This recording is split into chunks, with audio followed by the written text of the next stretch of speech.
Oh yeah, good morning, Cornbread Man morning show with the Cornbread Man, Dave in the AM here, coming live from the Cornbread Nation studios early on a Tuesday morning, December 23rd, just a couple days before Christmas. Your shopping time is getting near to being over, and hopefully you are done. I actually have to go out some today and also deliver a granddaughter to see family. So I'll be out and about some today. Tonight is the Southern Claus and Paul's Pet Show with Miss Janet the Cat Lady at 6 p.m. Eastern Standard Time. That is on tap for tonight, as well as the Southern Fried Soundstage Part 3, Def Leppard, Hysteria. We will cover all things hysteria, my recollections and memories of things about that time frame. Very kind of, I might say, magical time for me. It was, I always loved music, and we kind of left off right there, end of dealing with some tragedies. We'll pick that back up and we'll continue the story. Merry Christmas to everybody. Happy New Year as well as we draw closer to that. It's hard to believe we're really almost in to 2026. It just seems like it takes a while. The next thing you know, it's right on top of you, and you're ready for a new year. And that just blows my mind. And all things 2026, we have so many things on tap for the new year, personally, professionally, and podcast, whatever. There's a lot of things going on. Good morning to Podbean as well. It's live today. Some days we can't do that because of the way we have to tie everything together with guests in studio. But today, we do upload everything to Podbean. But today, Podbean is live and is a great resource. We are actually affiliate of Podbean. I've got to get the QR code back up. That's one of the things I need to get back up because you can become a podcaster, get your first month free on the Southern Fried. Good morning, Broski. I hope you're doing well. Appreciate everybody that stopped by and tuned in last night for our interview with Miss Mary Fagan Keene. Fascinating interview, very emotional. I was me and Paul Biscuit Boy had a probably a 30-minute talk afterwards. We talked a little bit about the rest of the week and plans for shows that we do together, and a trip we're going to take actually to the grave day after Christmas is the plan for that. But we spent a lot of time just unwinding. It's a hard one for me to do because of people that I know, and not murders, but people that have been done wrong, and their lives just a wreck. Uh, uh, the trauma, and my heart really goes out to her family, Miss Mary Fagan Keene, and this trauma upon her family, and how they are victims as well because they way they've talked about, treated. But she's an amazing person, and I just greatly inspired by her, and I look forward to a long and fruitful relationship with her. She'll be back on, and she's just amazing. Yeah, over a century later, the fight goes on. I mean, couldn't phrase it any better. And if you couldn't feel that and see that in her, and she was trying to apologize, and I'm thinking, I feel like apologizing because I feel like you feel bad about it because you don't want somebody to have to walk through that, but to tell the story, you have to. And I was thinking as we were doing the podcast, how many times she does that. She does a lot of MP3 podcasts. We're the only. This is amazing to me. I still cannot even wrap my mind around the fact that we are the only podcast in the state of Georgia that has ever contacted her. I can't even imagine. I wouldn't even know the number of podcasts. There are many. There's a number of podcasts within the state of Georgia, obviously. I mean, lots of people podcast, and some big ones. I mean, some big ones. We're tiny, but there's some big ones. Thankful for what we are, but the fact that we are the only one, she told me that when we very first talked. That's why she asked again, "Are you state of Georgia?" And because she knows that we were close down here, and I verified after the show. I was, just I want to make sure I was factual on that, and hopefully that will change. We don't want to be that. We want this story to get out, and right here in the state where the fight is going on, that absolutely needs to happen, and I'm going to help it happen. I'm going to contact others that are situated within the state, and not only Georgia, but others that I know, and get them on, get them to bring her on, because what a wealth of information, and how she's able to, through her dad and everyone, reach back into history like that, and the collection that she has, the books that she, it's very rare to find someone who started studying that young. Usually people say, man, I wish I'd did my genealogy, you know, 30, 40, 50 years ago. That's why I tell young people, if your grandparents are alive, your great grandparents, you got to talk to those folks. You need to, get you need to record them. You need to get all the first, all the source information that they have, the oral histories. Even if there's something slightly different, you're going to get treasure trove of information. Get their historical things, the stuff that they have tucked away, keepsakes, whatever, and just be a sponge and soak up everything they have to say. And that will help you in your quest to know your family history. And for them, that was incredible. There's things that she can tell and did tell that nobody would know, because that's personal in their family. The emotional impact, the conversations, amazing. The conversation that they had with one of the gentlemen that was, in a witness in the trial and accused at one point, and that they met. I tell you, it really was very moving. I just had to take some time last night and unwind, and I don't know that I really ever did. It takes me a long time to really, in my mind, just analyze kind of what happened. And that was just, we just sat here and when we shared stories, and for Paul, Biscuit Boy, to share his own emotional, we talked about that too. I didn't know that. And the fact that he shared that, and God bless him. And he said, well, it doesn't affect me like that anymore. But he told me stories after the show of a very powerful, very, very powerful story. So like I said, it's a greater story, absolutely, but it is a singular story to them. And I didn't want to take it too much further than that, other than to recognize it does affect a lot of people. And in the South, it's a deep, dark secret. I've been, talking about that for a long time. And I've said it in my role as a pastor, in my role as someone, I'm not a trained professional counselor. I tell people that I'm not been to school and I'm not trained, but anybody can listen. Anybody can be a listening ear to say, I care, I'm sorry, and help them spiritually in the word. But I can tell you that everybody that's ever came to me and needed some sort of help, just to kind of get to the root of the problem of what's holding you back. Why's the problems? Why are you? It always went back to that, always. And unfortunately, in this case, it became not only that but a murder. The sexual damage to this young lady. And I mean, I'm not. I was just at a couple of points. I was thinking, this may be difficult for her to move on, but she's a strong lady, because it's so moving in her family. And man, I'm telling you what, I admire her ability to organize, to put together stuff, to make sure that it is there, as she said, for the next 200 years. That doing her part, and then her family will make it go the next 200 years, and that those members will. Anyway, just wanted to mention that.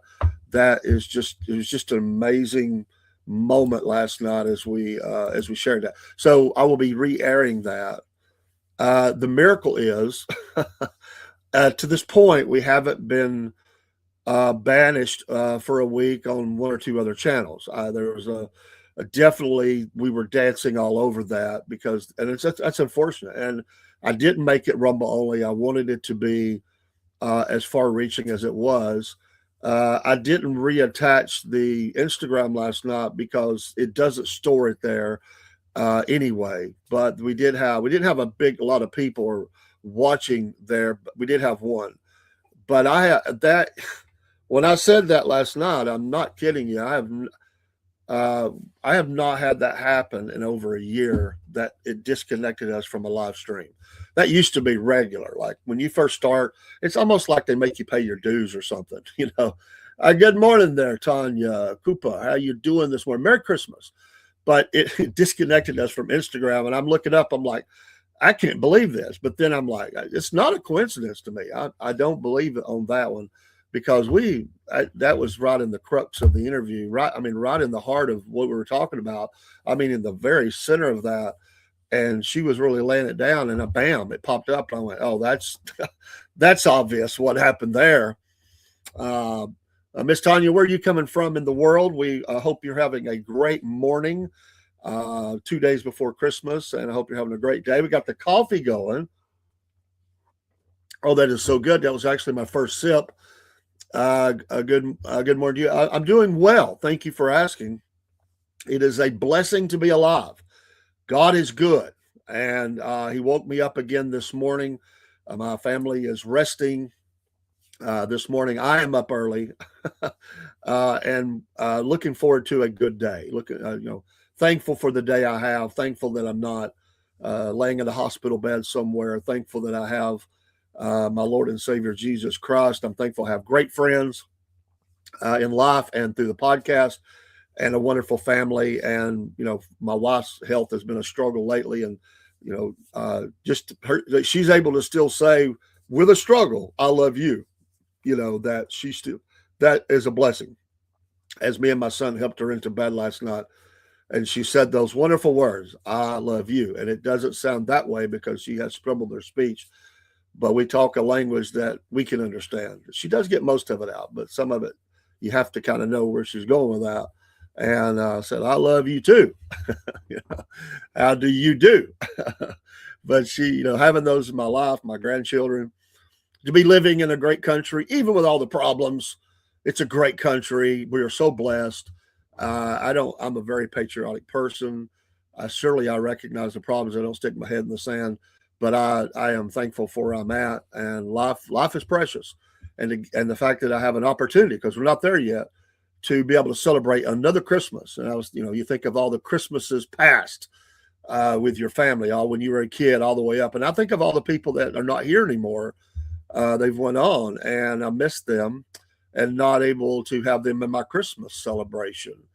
But I'm at the same time thankful for those that still are. And I think over the past year, there's a couple of gentlemen who very easily could have not been here that are friends of mine. They went through health issues. Thank you, broski. I will say, a couple of months ago, maybe even 3 months ago, I guess it would be more like 3 or 4 months ago, actually, to say that I was in the middle of the fire, and on some days I didn't know if I was coming in the podcast. I was running on fumes, man. I was, without a doubt. There was a lot of things going on. We're kind of really stable right now. As I told Paul here recently, I said, I got my mojo back. I work a lot. I got to where it was just, struggle. It was nothing wrong other than I think it just mentally drained me, emotionally drained me, or whatever. And Merry Christmas to you. Thank you so much. I should pop these up. And thanks for popping in. Our blessing coming in here, and appreciate all of you for popping in this morning. You're a blessing.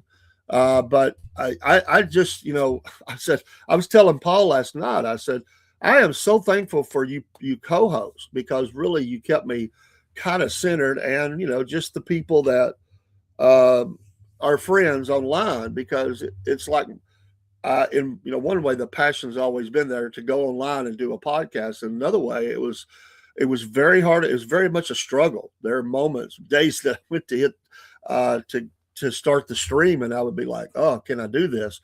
I just felt so drained with everything that was going on. Getting calls during the podcast, wondering if the next call I get was an emergency. There were times I had to leave the podcast to go deal with some stuff. So that's true. I know, and I do realize that, and I do have that energy, man. I am back to doing longer podcasts. When I'm at my top, I just lose track of time. I just do it. Uh, I'm like an Energizer bunny in that way. I just keep going, and I love it. And I have to really tear myself away. I do. I just like, last night I was thinking, man, I could do another one. No, I'm going to bed. I'm going to go up and spend some time with the family and go to sleep. But I told Paul last night to that point. It was very draining through the whole process, but I do have my mojo back. I'm good. I'm in a great spot. I am so excited for today, the future, and that doesn't even cross my mind anymore. It just took a lot, and again, there's nothing wrong, no problems. It's just whenever you go through stuff, you have to kind of get in a place back, because it was uncharted territory. We you work together for a lot, and it is hard. Thank you so much. That's very kind of you to say. Give us a like and a follow and share if you haven't done that. It's we appreciate it, and Merry Christmas to all of you. It is National Day. We talk about national days, and I do want to mention one. I don't. It's not a heavy one. I didn't think it would be getting close to Christmas, but talking about genealogy, it is National Roots Day, where you look up your family tree. So if you've never done that, if some of you are in the stream and you're very young, I would, for goodness sakes, get that information. If your grandparents are living or great grandparents or anything, get that information, record it down. You will want it later. And some people have no interest in looking at their family tree, but a lot of people regret that. They'll say, "Oh, my grandmother died 6 months ago, and I just started my family tree." Definitely go online and look at what some of your other extended family may have done with one of the genealogy sites that you can go to, and you'll find a wealth of information. Even go to your local library. There was a lady in my family who had done a lot of research. We had never met. I didn't even know she was the secretary at the local junior high school back in the day, because she had married, had a different last name. We just never picked up on the fact that we were related. And she would be a cousin to me. She had did 15 years of study, and I was able to talk to her before she passed, and she gave me information, a stack of stuff, as we say.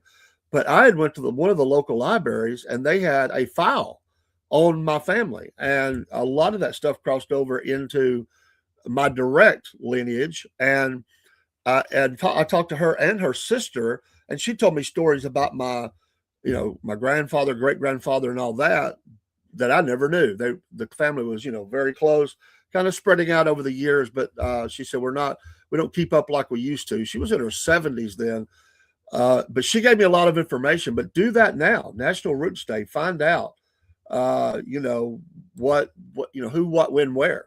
Because in the South, especially, a lot of courthouses were burned down. Not everything is on microfilm, and you lose connection. You want to know who that great great grandfather was. You want to know who the brothers and sisters were, who the uncles and aunts and all that. And you start developing your family tree. And, I know it's controversial. Some people don't want to do it because they don't want to leave a marker, but some people do like to do DNA. I'm not even going to suggest you do it, because I know that people say, ain't no way I'm going to do that. But I know people have done it. But that's totally up to you. But there are, in our day, resources to do stuff. And one lady dispelled a family myth about one part of her family, they said, was from this particular line of people. And when the DNA said, no, absolutely not. Everything else was spot on. And you typically find that. You'll find one oral history. That's what Mary was talking about last night. There'll be this thing you're not sure, maybe not. Because it's been passed down to you, but didn't do that. Okay, Brusky. Yeah. So it's an interesting. Also today is Festivus. Every year on December 23rd, Festivus commemorates a holiday episode of the television comedy Seinfeld. Oh, in the 1997 television comedy, brought Festivus to the masses when Frank Costanza of course played by Jerry Stiller, explains he invented the holiday in response to commercialism of Christmas. Its slogan is "A Festivus for the rest of us." And they actually have that as one of the national days today. How interesting. I did not know that. Um, in 1783, on this date, George Washington stepped down, trying to find a man icon for Cornbread Man. Oh, I like that. Hello, Robert Torres. God bless you this morning. Merry Christmas. Hope you're doing well. Thank you for stopping by. Best wishes for you and family this day. In 1823, St. Nicholas was published. How about this one? 1888, Van Gogh cuts off his ear. Cuts off the ear. Famous story. In 1954, while we do this all the time now, the first kidney transplant. I imagine that one didn't go, that was pretty rough. The early transplants were very hard. Absolutely. And one more for this day in history. In 1986, pilots Dick Rutan and Jenna Yeager landed the odd-looking experimental plane at Edwards Air Force Base in California, completing the first flight around the world without refueling. The trip took 9 days and 3 minutes and covered 25,000 miles. Amazing.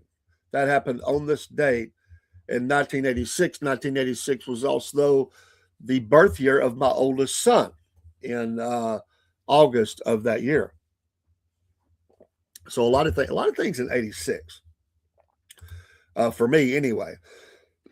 Okay, just a few days ago, we lost the race car driver, Greg Biffle, in an unfortunate his family plane crash. Today, as we continue to remember him, is the birthday for Greg Biffle. He didn't make it there. He was born in 1969 on this date, December 23rd.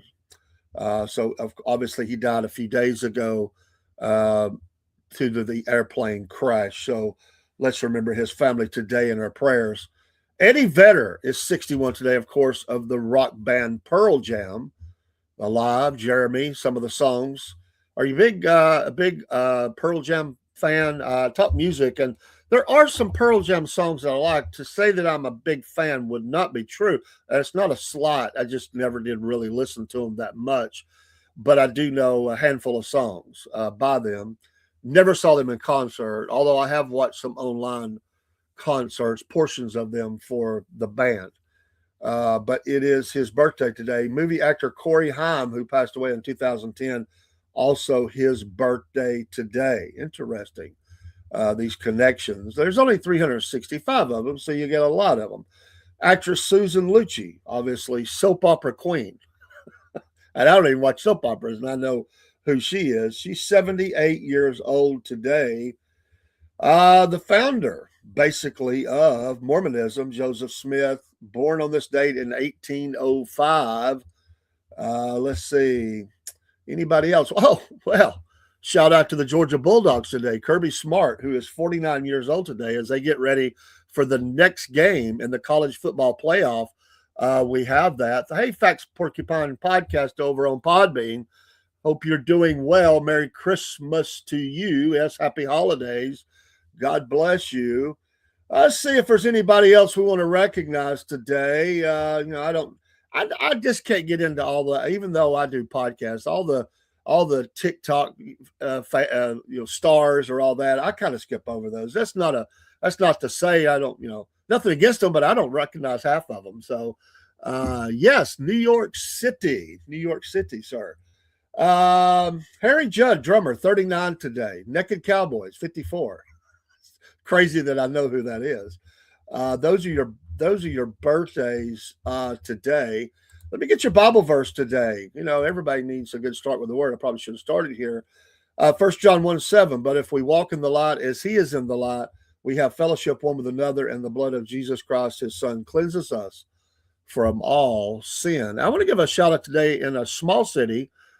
I like to recognize little small cities, around the country. And this will be up your way, broski. The inspiration for the Andy Griffith Show, the fictional Mayberry, Mount Airy, North Carolina. I'm going to give a shout out to them today, a quaint town of Mount Airy. It is, they still have their Andy Griffith days and all that. I have never been. Me and my wife, and I thought about this here recently with her health issues. I thought, is there still a possibility I could get my wife up there without it being too hard of a ride for her? Now she would say, "Let's go." I can tell you, but I want her to get a little stronger. We had me and her mom. She's like a second mom to me. She's passed on.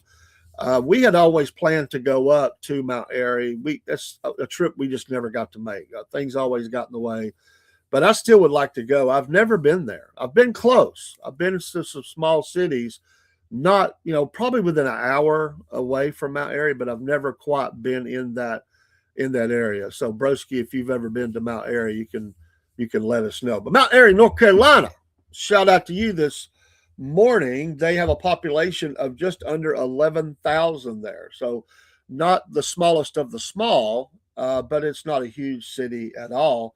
And you can go there, and they still keep some of the old restaurant names and store names from the TV show. Most of them have passed on, but I know still like Don Knotts' daughter, and there's a couple of others that still go to the city when they have their Andy Griffith days or whatever they call it. I can't remember what they call that. And fans come from all over, and throughout the years, many of the people that was on the show would come back to the city and celebrate those things. I don't know. There's a lot of the cast, unfortunately, is not with us anymore. Of course, Ron Howard is still around, and there's a handful. There's a handful of them, but it is quickly the Dillards. I think most of them, if not all, are still living. Played with the Darlings there, the bluegrass band, actual band, but a lot of them have passed on, and that's just time. Time does it. Where are you broadcasting your talk? Okay, I'm in North Georgia, extreme Northwest Georgia. I am. Thank you for the like. I am outside of. I'm in Georgia, but I mean, I could just drive just a handful of miles. I'm in Chattanooga, Tennessee, so I'm right close to the state line. In fact, I could be at the state line from here if I was sitting in the car ready to go. In 3 minutes, probably I'd be at the state line, if according to traffic. Right now, it'd be light traffic. Probably, I'd probably be at within 4 minutes. We'll say, because we do have some morning traffic. I am really close to the Chickamauga National Battlefield. One of the, in fact, it is the oldest war between the states national park, established in 1890. What was that? 5 or 6? I think that's 6. Here, and I'm closer to that than I am the state line. So I go the other way in about 2 minutes without any traffic lights catching me, and I'm in the battlefield. So actually, where I live at was probably really a part of extended the battlefield. Supplies and everything for sure would have extended up this way. They would have been troops all over here, but that's where I'm broadcasting from the Cornbread Nation Studios, as we call it. Which is the studio behind my house, and that I come to broadcast on video and audio and just about every day. There are occasionally that I do not broadcast, but those are few and far between, and usually would be because I am sick or something. If you can't go, you can't go, and every once in a while you just need a day that you don't. I actually, though, what I want to do is have some programming recorded and I pop up something. I don't like to go a day without it. I like to keep our program going forward. In eventuality, actually, some of the co-hosts may do shows on their own. We definitely will develop that. It won't just always be me or me and them. It could be them as well. Paul is definitely could do that. He could do that from wherever, and we encourage that. And eventually, you'll see that. You'll see some of that, but I've got to train them. I've got them in the school of the technology, which I'm training both him and Dean to how to work the controls and everything. So that is an ongoing process.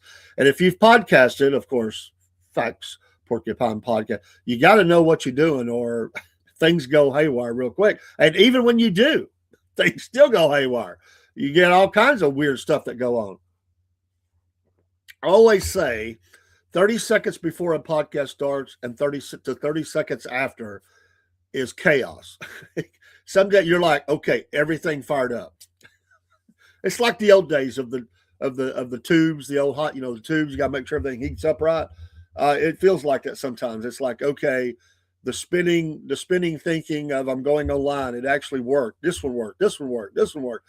Because it's like a succession of as we tie these things together. Of course, I've done Podbean only. It's just one thing, and it works great. I've never actually had a problem out of Podbean, but thankfully. But some of the others have given me, some issues here and there. Nothing major, nothing like that. But I've definitely seen those mornings or afternoons or evenings where the podcast goes crazy. And sometimes it's so bad you just have to restart. I mean, you do the best you can, but it is what it is. We were in the show last night with Miss Mary and that amazing story of her family's history, and we were also doing sports and racing hour. So I missed, and I caught up after the show last night.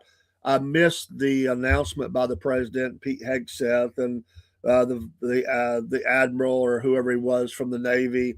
But things are heating up outside of Venezuela for the country. An announcement that a warship was going to join the quote Golden Fleet. News this morning is that president is saying it would be smart, quote unquote, for Venezuela's Maduro to step down. This is obviously the United States is in a position where that is their goal. That's going to happen. And so we're kind of in a standoff right here, but he is adding to the armaments in the region, and it looks as though we're going to be pressing really hard. The blockade is on. The air, they've blocked them from the air. They're blocking them from the sea.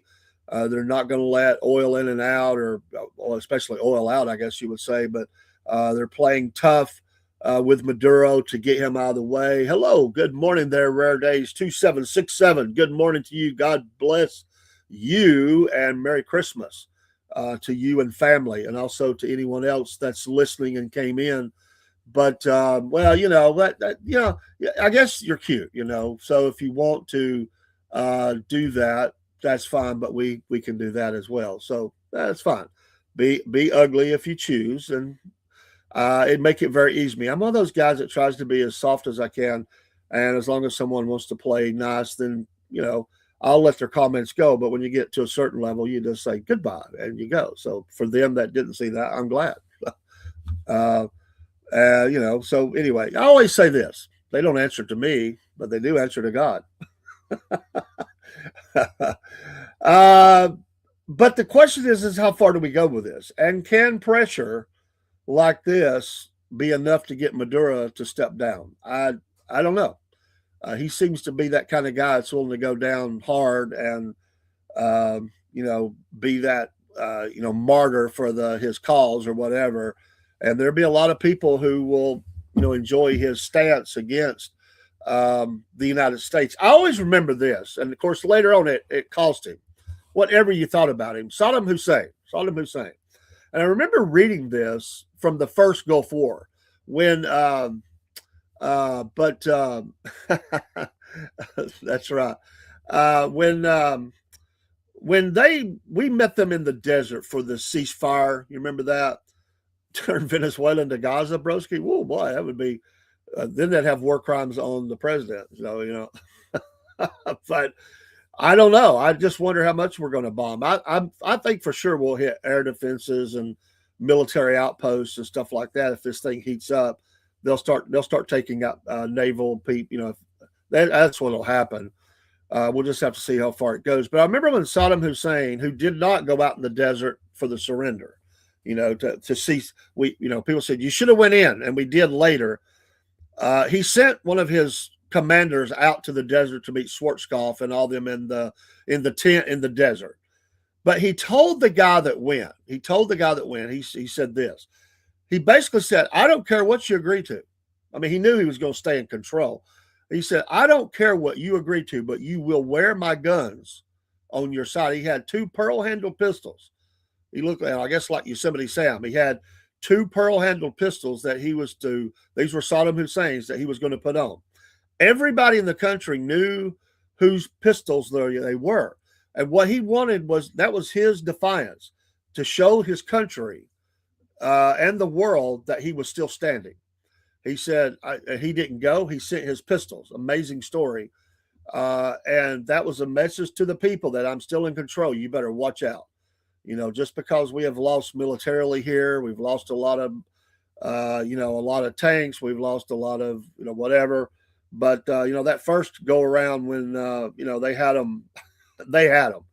I think it was him. Maybe it was, but anyway, whoever, I don't remember who was that guy who went. I used to know it, could remember the name, but he went to the signing and he wore those pistols. And image is everything across the world. In some countries, the image of something, it is a silent reminder to the country that the brutality will continue. You better watch your mouth.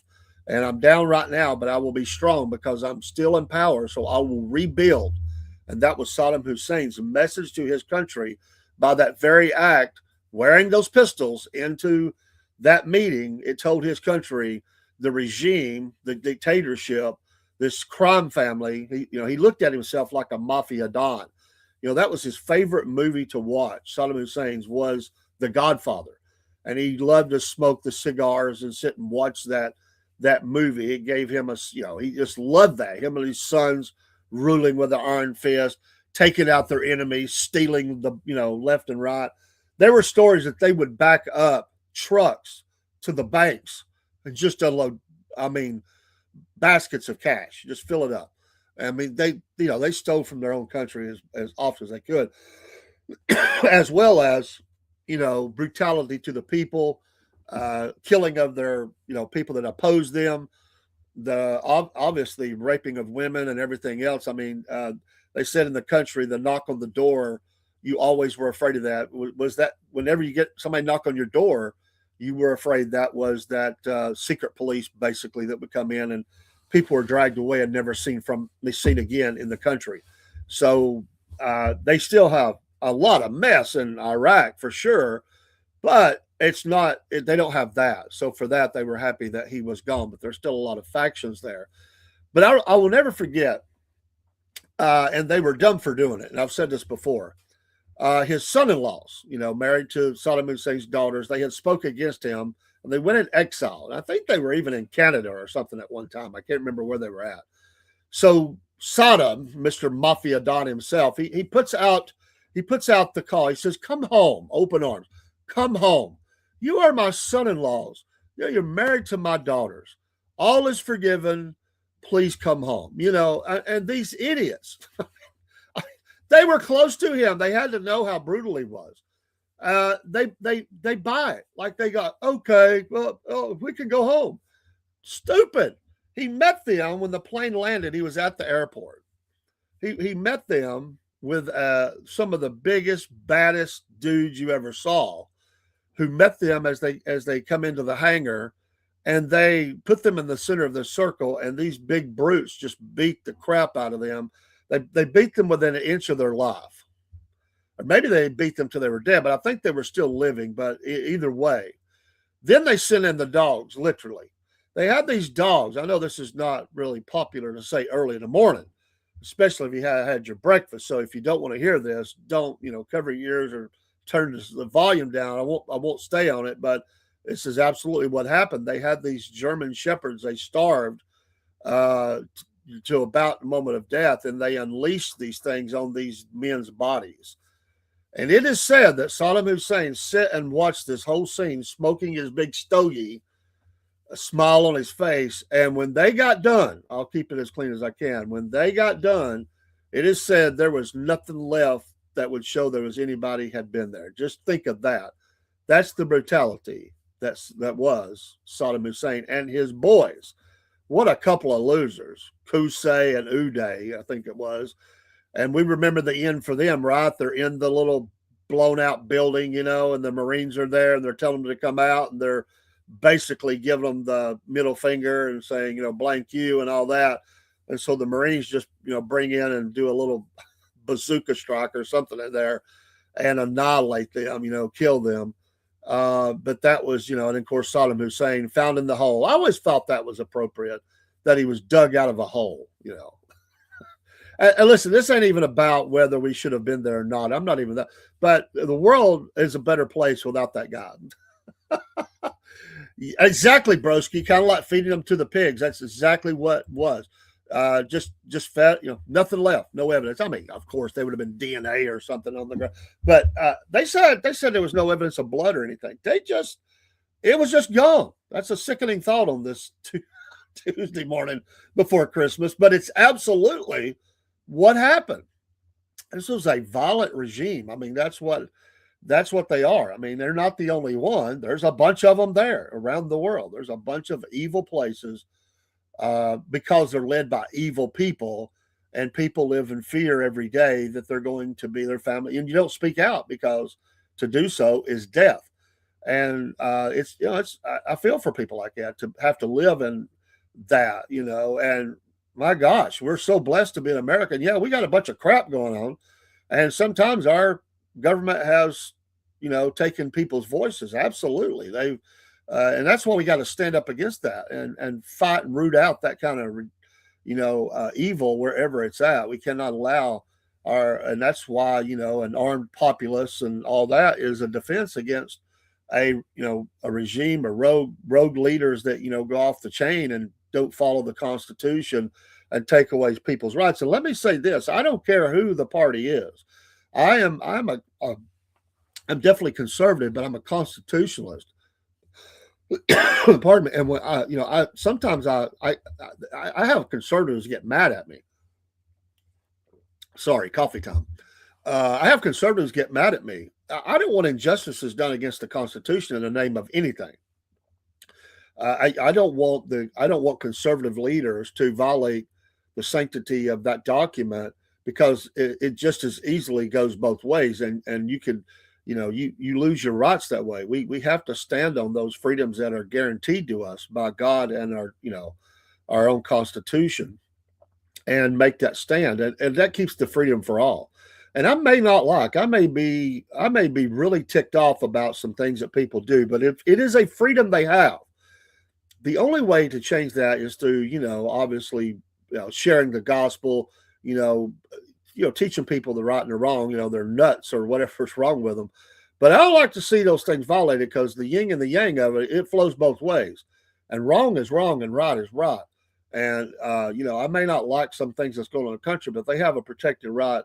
That's a freedom they have. I mean, that's a moral issue. We got to work on morality for sure. But, people can, it can be used the wrong way in both ways, and we all lose. And I don't want to lose that. That is the amazing process that the early framers and founding fathers of our country, pretty amazing. And people nowadays, they want to go back and they want to malign them, they want to mock them, they want to say they were ignorant, which is ridiculous. They were not ignorant.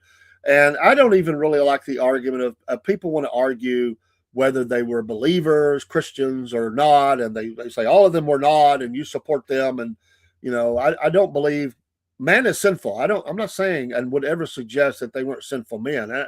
It's almost like people look back in history and find something and go, aha, look, you're great George Washington, you're whoever.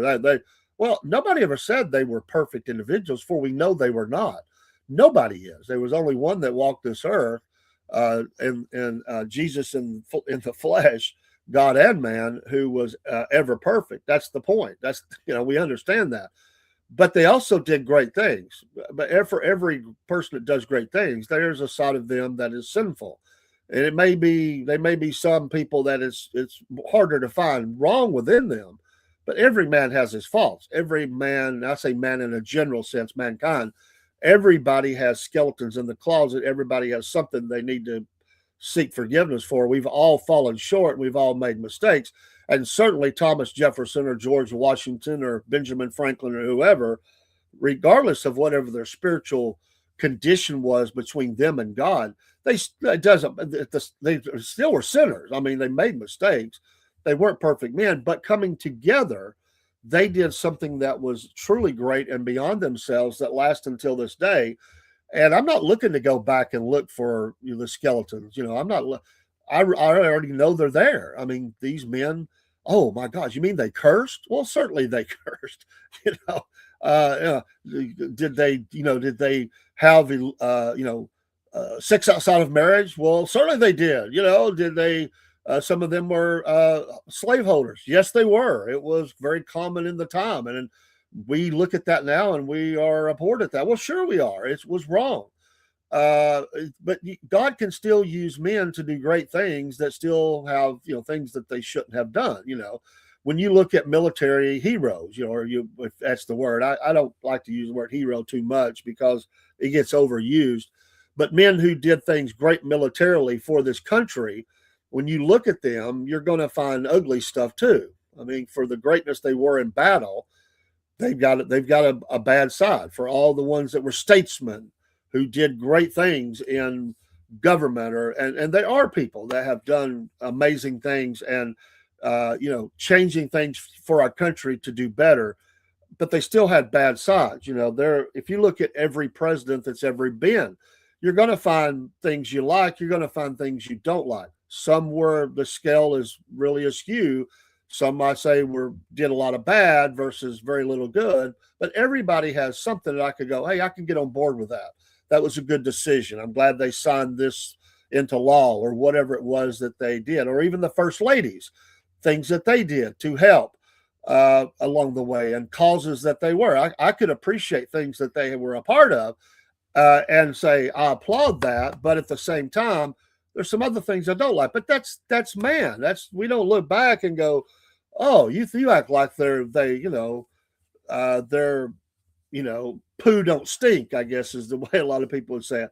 No, we understand that, but we look at what they did, not some good that they did that was beyond themselves. And certainly the early framers of our nation were they were very smart and it was a struggle. It was not easy. It was an argument. If we think those men didn't argue, it was bitter arguments. In fact, when when Benjamin Franklin, a very aged Benjamin Franklin, called for prayer, and everybody jumps on Benjamin Franklin as a guy who's not a believer, and nobody ever suggested he was. But this same man believed that men who studied the Bible were better men. He did understand that. I don't know where he stood with God because I'm not God. I'm not even going to try to decide. All these supposed experts that look back and decide who was and who wasn't a true believer in God or in His Son Jesus Christ. I'm not the expert there, and I would suggest to you that nobody is. Only that person and God knows where they stand. But we can say, okay, they went to this church, they studied this, they said this, or they said I don't believe. We could take their statements certainly and understand that they were at least said from the mouth that they were or they were not. Certainly that's a part of the story. But nobody truly knows, and nobody truly knows if me or you are, but God. You don't know my heart. I can say all day I'm this or that or whatever. We see evidences of it by the way people act, how they live their life, but only God knows. And so I can't sit here today and say where Benjamin Franklin was or was not a Christian. And I really, the decision is over. I mean, it's too late now to change any of it. Whatever he was, however that tree fell, that's what he was. But God used him in a great way. We can say that. And when he stood as a very sickly aged man, I want to think he was 86 years old. I'm pulling it off the top of my head. I could be wrong. And he suggested that they needed to go into prayer. One of the greatest moments of history for our country. These men were bitterly at odds. They could not agree. It was getting ugly. They were getting no closer to having anything decided to put on paper, on the parchment, on these bedrock documents. They couldn't get there. And they went into, I think it was 3 days of prayer. And it absolutely started changing the course of the meetings after that. One of the most wisest and greatest moments of our history as a country was when this man, who they say, well, he wasn't even a Christian, he did say something very wise. And so was he a perfect man? Certainly not, because no man is. Was he a man that did some amazing things in his life for the country? Absolutely. So I can look back, and all these people today that want to go back and they want to shred the George Washingtons, the Thomas Jeffersons, the John Quincy Adams, and all these different people. Shame on them. I mean, yeah. Well, let's go into those people's lives and let's look at what they've done. How good are you? That's the question. How good are you? How good am I? Not very good, because the Bible says there is none that doeth good. I mean, we've done no good. Our righteousness is as filthy rags. Okay, so none of us deserve the pedestal, and I think it's a disservice to put back and as a man put these men on pedestals, because that's not where they desire to be, and it's not even right to do that. We should never lift up man. We should always glorify and lift up God, because He deserves that. But what we can do is recognize things that they did, and so as a citizen of these United States, I am thankful that there was a George Washington, who, by the way, could have easily become a dictator. This guy could have been president until he was dead. He decided to step aside, let someone else lead. He could have at one time, he was so popular, he could have taken the military and just taken over. So let's look at some things that he did that were truly amazing. Let's look at the writings of these men. I mentioned Thomas Jefferson a lot because his name comes up a lot, and even personal letters that they take things out of context that he wrote about, including the separation of church and state and how that's misunderstood. And still, we argue over those things, and we'll continue to argue over them. But we should look back and say, okay, I may not like some actions that some presidents took, but I can also look and see some things that they did that I go, well, that was a good decision. Whether it was their decision or not, they signed off on it. The same will be said about Donald Trump. There's going to be the history will decide what he is or what he isn't. Or things he did that were really good, things he did that were not good. And that is every president, and that is every man. So there's people, every president, there's the people that hate them or love them on either side of the aisle. I'm not here to put President Trump on a pedestal ever. But I'm also here to say, and I will be honest and say there are things he does that I've not cared for.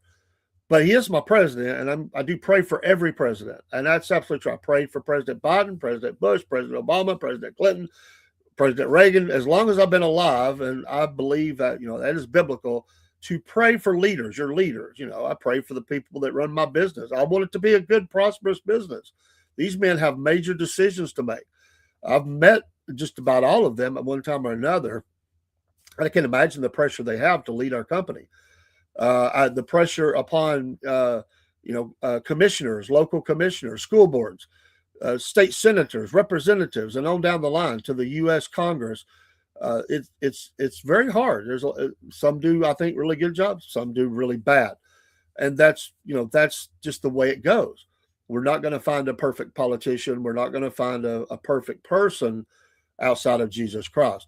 So I do really appreciate the work that they do. And so when I look back, I look back with the lens of learning.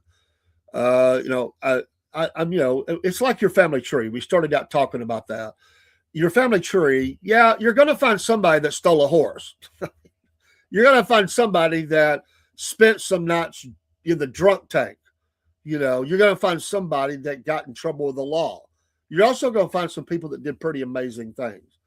And, that's your family, because we are an imperfect people. And so for the guy that stole the horse, I hope he didn't get hung. If he did, okay, there was on the books, you could do that at one time. You're going to look back and you're going to see things that you're like, ooh, that's rough. We can't change it. We didn't do it. They did it. But we're also going to look back in time. We're going to see some things. We're going, wow, my uncle, great grandfather, or somebody, or aunt, or whoever it was. This is pretty amazing that they did this. We are not to put them on a pedestal. We're to recognize that they did something that was really amazing. And it makes it even more special when it's our direct blood kin, like that's your direct line. Your great grandfather did something. What kills me is when people, they look back through their family tree, they try to get, let's say that George Washington is in your family tree somewhere, multi times removed. It doesn't mean that we did anything great. Okay? just because my great great grandfather did something pretty amazing, it's nice, and I can appreciate that, but it doesn't put me in heaven. Just, if I did something bad, it doesn't put me in hell. It's history. We take it for what it is: the good, the bad, and the ugly, and it's all there. And it's in everybody's family. And when you look back far enough, you'll find all of that. You're going to find somebody who I've helped people do genealogy, and I remember I have found some things that were, very very cool. Like you would say, you go back to them, and I'd say, check this out, and then I'd say, but I also found this. They would go, wow. And sometimes they would even say, well, there's a little family secret that this was always said that this thing happened, but nobody ever talks about it. Much like our guest last night, Mary Fagan, and the families didn't want to talk about that tragedy. And none of the families direct in line with any of that history. We were talking about the killing of Mary Fagan, little Mary Fagan here in Georgia 112 years ago, or whatever that was. I think it was now. There was silence on all sides. We look back with the history now to tell the story, and I'm not involved, but it definitely is a touching story. Broski says that's why I don't like when Christians tell people they're saved. Nobody knows but God.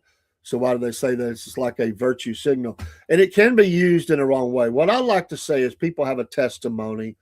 If they, I think it's something to celebrate. If someone's made that decision, obviously, but it can be manipulated. Certainly, that's where works comes in. It doesn't guarantee it, but there are evidences. You can see a change in someone. Something's happened. So, but it is a personal relationship. I don't know what is in anybody's heart. I don't know what really is buried within the recesses. Are they really repentant is the word over their life, their sins or whatever, or are they playing a game? I knew a guy that went to church one time, even taught Sunday school. He was not a Christian, and the reason he went to Christian churches, and typically those were Baptist, and he told me himself, I'm not making up something, he told me with his own mouth that he went there to find girlfriends, to date someone, and to find a wife, because he said there was a lot of women that he found attractive in the church.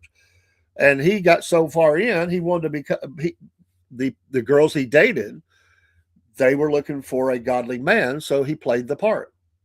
And but at the end of his days, he was repentant because he got cancer.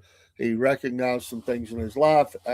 Again, he told me, he said, I'm not going to talk about it, Dave, but he said, I do want you to know, I want you to know, because I know, I believe you care.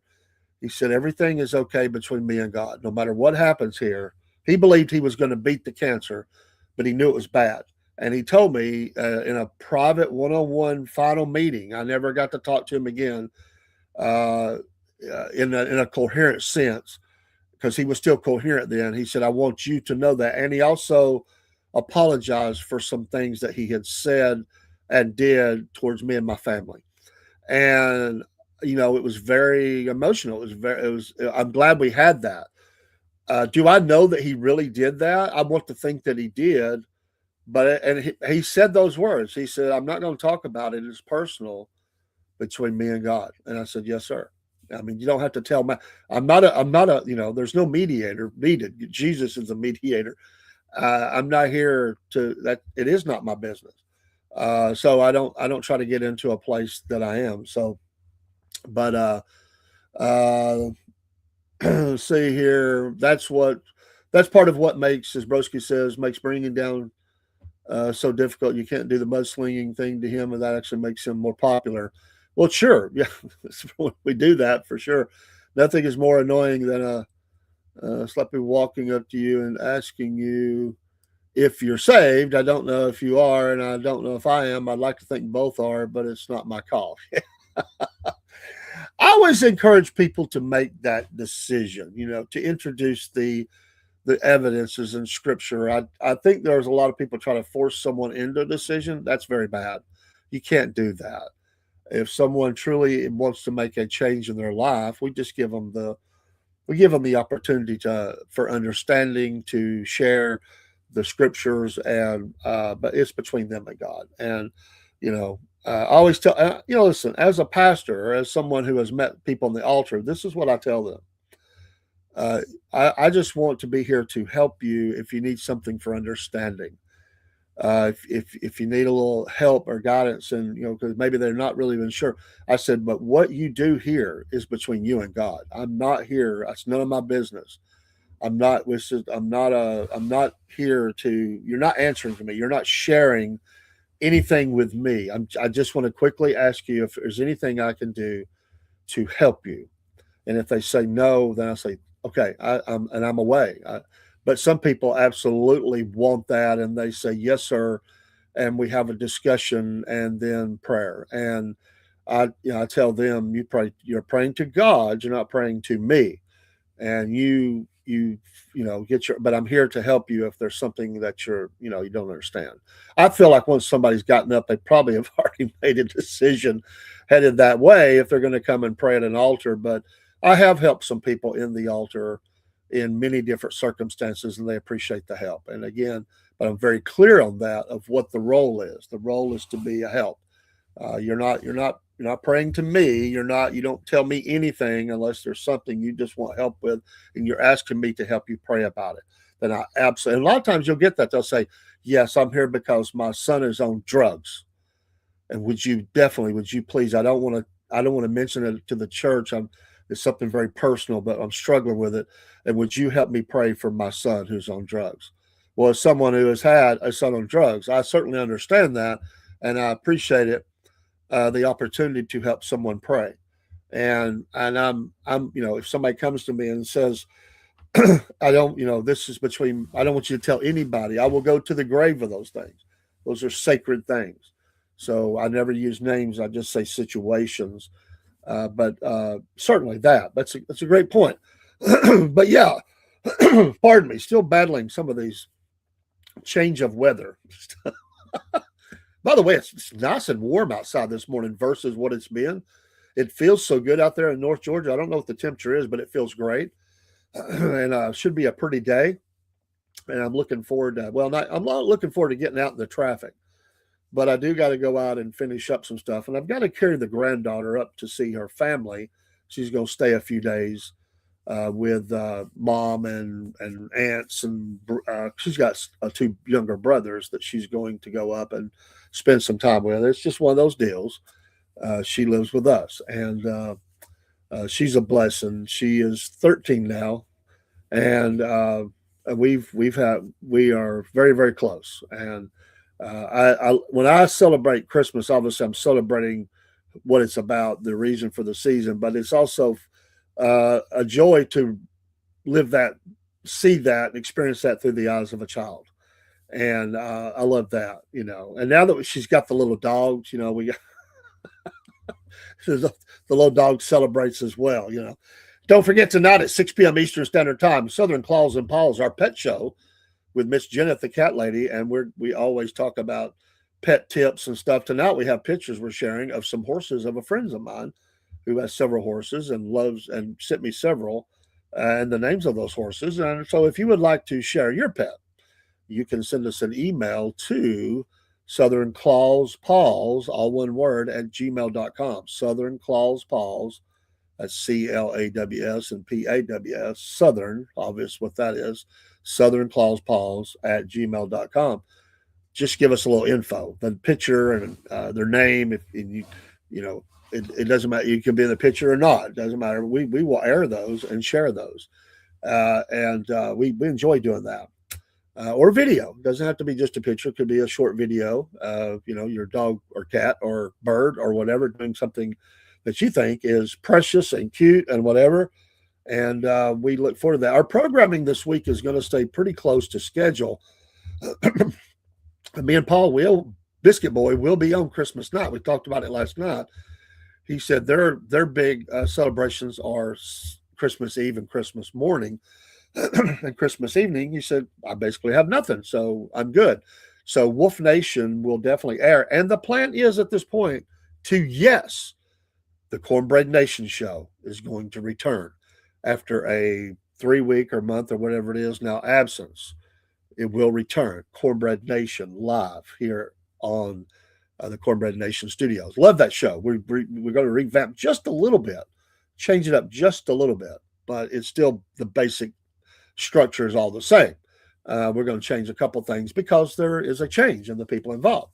But Cornbread Nation is making its reappearance this week. And what a day to do it on. Christmas Day. I love it and look forward to that. But morning shows all week, definitely on tap. Night shows, definitely. We've got the music show again tonight. I'll be a little later, do the pet show, then be a break, and then we'll do the music show.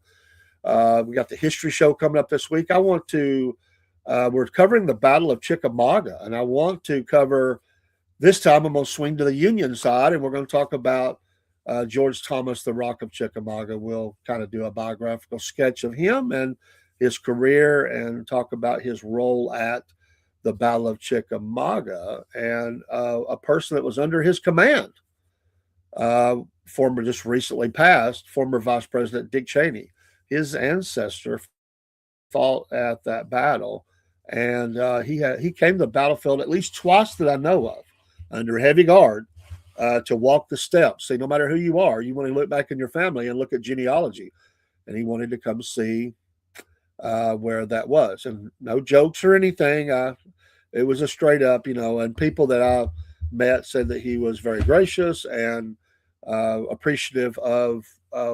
I know people actually was able to stand and give talks to him about that battle, and he appreciated it. So he was very supportive of what the units were doing, because we were portraying both sides in reenactments and stuff. Not really. You don't do reenactments on the battlefield, although there have been those that's been able to sleep on the battlefield and march there. They don't do battles, but I have been able to fire black powder. They don't do that much anymore. But I still remember the day when they would let us do living histories, and we did demonstrations of firing and marching on the battlefield. How cool was that? But there's a rule with the National Park Service, excuse me, that for every 10 guns you had to have a ranger. So that makes it real difficult to have a very big group. So you could have, if you had 10 men that were firing, you could have more than that if they weren't firing. But if you had 10 men, and it was always men because that's what served, who fired, then you had to have a ranger for one to 10. Starting at 11, had to have another ranger. That gets real hard to do. So we tried to keep our living histories at about 10 guns. And but a lot of that, they do their own stuff now, their own living histories. I don't know if they even allow that anymore. When they do the reenactments, it's always in a nearby big farm within the area, and they will do the reenactment there because they're just not. And I get it. I don't think that you should come out and do that at that place. It's a sacred spot because men died there, and we should hold that. I don't mind the living histories, a little bit of marching and stuff. They have fired the cannons out there before. You could hear those roll, but for the big crowds and stuff, probably need to keep that somewhere else. But it is a fascinating thing to have been a part of. And for me, I was able to preach one time on a Sunday morning on the battlefield. That's cool beans right there. I loved it. And I had in my audience the historian who is still the lead historian for the battlefield. And he gave his sign off that, yeah, it was fine. And he actually wanted to work together and read some of the sermons from the period at that time. We just never was able to get together, but it was an interesting discussion. I just didn't have the time in my life at that time to do it. But he was very supportive of it. He said I could make it happen, but oh well. Sometimes time and opportunity just doesn't cross, and it just was out of time. And it was a nice idea, but it was never going to happen at that time. So anyway, we're fixing to go off the air here in a few minutes. I'll stretch it forth a little bit. Normally we're off the air by 7, but I do want to wish everyone a wonderful day. I do have things I need to get done today too. Pray for us. We'll pray for you. If you have a prayer request, send those in as well. Also, we have another email is wolfnation26@yahoo.com, wolfnation26@yahoo.com. And You see our main email there, slppodcasting@gmail.com. That is it. So we have three emails that we have. We have one specifically for the pet show because you want to keep the pictures separate. We have the main email for most of the podcasts, which is, and I have a personal one as well. But you also have for Wolf Nation, which is its own entity, wolfnation26@yahoo.com. But you can use any of those to contact. And we had talked about going live from the bookstore this week due to travel celebrations. That's going to have to wait till right after the first of the year. We actually talked to them about it yesterday. It's not a problem. We're going to do it. We wanted to do it yesterday. Too much going on. Just was not going to work. We just didn't have. We ran out of time. So we are busy. We got things today that are going on. It's not going to allow it to happen. And then we get into Christmas Eve, Christmas Day. We're still going to broadcast, but they'll be closed. And then on the 26th, we're going to go down to Mary Fagan's grave. That's the plan. We hope everything nothing gets in the way. And we're going to do our laying of flowers and everything at the grave. And we'll do a couple of recordings there. We might go live. I don't know yet. We've talked about it just for a few minutes. And then on the way back, our plan is to stop at the story, the Corpsewood Manor place, deep in the heart of the woods. we have to hike in a little bit and do a little spot there right around dark. I don't know about that. We're going to try out a new headlamp that we have from a hiking place and see what we like about it and what we don't like about it. I need to get that charged up. I just got it in the mail yesterday. I think it was. We're going to test that out and give a review on it. That was part of the condition for us getting that sent to us for $0. And we're going to put it in the field and test it on that night. So we got to get it dark and we'll do a little bit of stuff from there. But have a blessed day.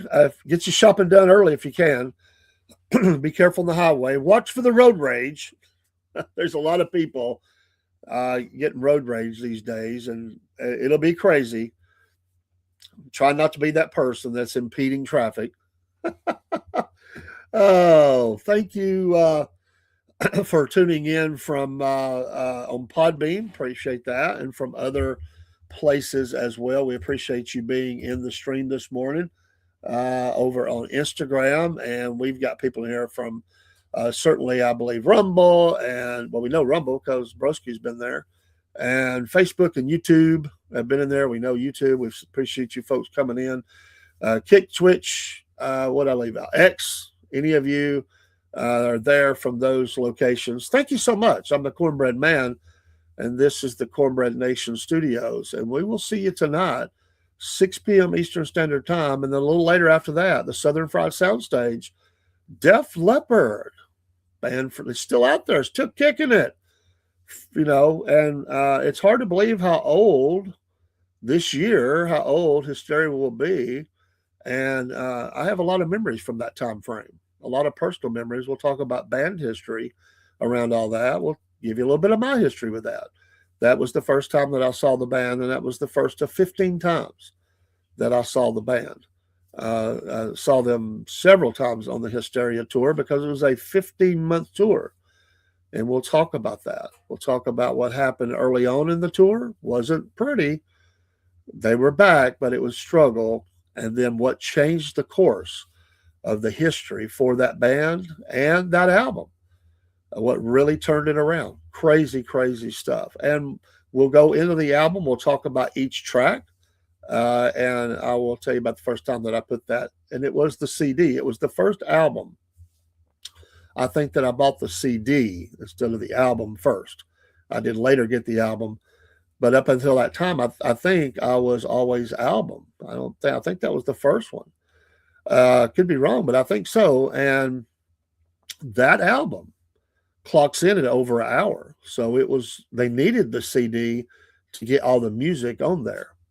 I still think that album plays the best playback, but that CD and, what that was like. And my first remembrances of going to see them live, amazing, in Atlanta, GA. We talked a little bit about that last week. We'll kind of dive in that a little further tonight. So have a great day out there. Lord bless you. And again, Merry Christmas. And I listen, everybody has something going on. I've seen so many people online just saying I hate this holiday, I hate this time frame. Everybody's got something going on. Don't hate on the reason for the season. Don't let the people pressure about money or presents or whatever. Just be thankful that we have a risen Savior, and that's the blessing. So, but we appreciate you being here. Lord bless you. We'll see you tonight. Have a great day. Let's get the music going.